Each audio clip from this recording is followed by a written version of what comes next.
Hi, my name is Anthony White. I'm doing a visual presentation for Professor Manchola's class, Abstract Algebra.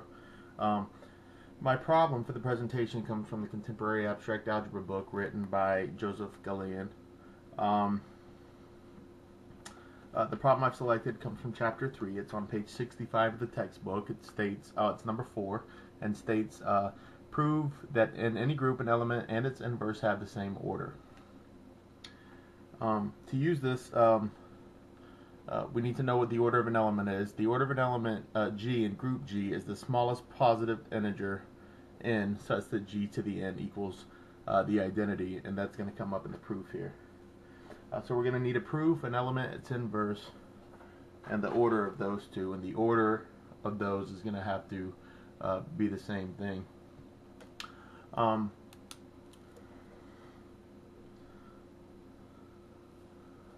So we're going to prove that in any group,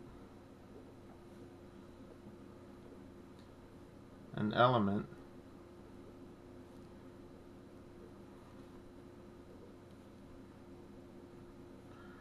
and its inverse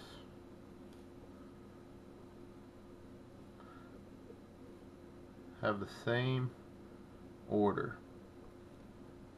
Alright, like I said, we're going to need a group, so we're going to let G be the group.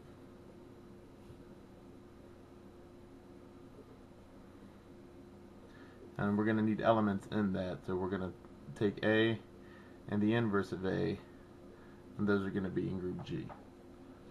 Alright, now we're going to let the order of A be equal to n, and the order of A's inverse be equal to m. Alright, so if this is the case, then based on the definition of the order of an element, then n is the smallest integer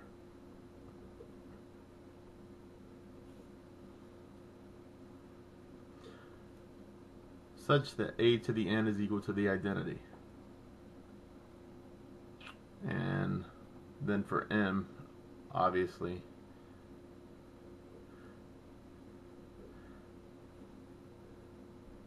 the inverse of a raised to the m is going to be the identity. Alright, so now we got to show that m is equal to n. Alright, to do that, I'm going to take this inverse right here and I'm going to go ahead and raise it up to the nth power. And if I get the same thing, then we'll know that m will have to be either equal to or less than n. Alright, so if we raise the inverse of a to the nth power, alright, then this implies, based on algebraic properties, that a to the n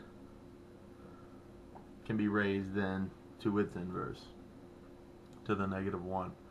Alright, now since we know that a raised to the n is e, from right here, alright, then we know that this can then be the inverse of the identity, which is of course the identity. So now we can state that m is either less than or equal to n. Alright, but we have to do it both ways, because this doesn't tell us that m is equal to n, it just tells us that it has to be either less than or equal to n. Alright, so to prove it, we're going to do the opposite of what we did here. We're going to take the original element a, we're going to raise it to the mth power. Alright, now a to the m can be rewritten as a being raised to the negative m. And what that gives us is a to the -1 times a to the -1 negative m. Alright, now this is -1 and this is m. This can be rewritten again as a as the inverse of a times m times -1.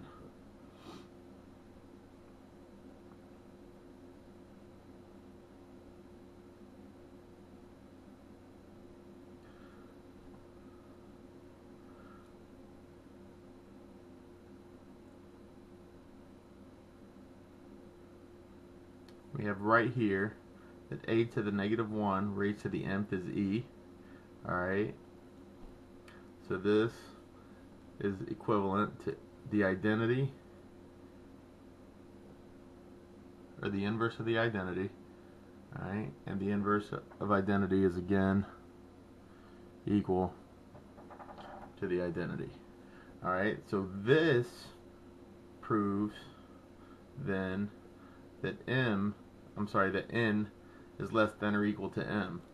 Well, they can't be both less than each other. M can't be less than n, and n can't be less than m, not at the same time. But they both state that it's less than or equal to, so we can definitely state that n is equal to m. N was the original order of A, m the original order of the inverse of A. There's your proof that in any group that an element A and its inverse have the same order.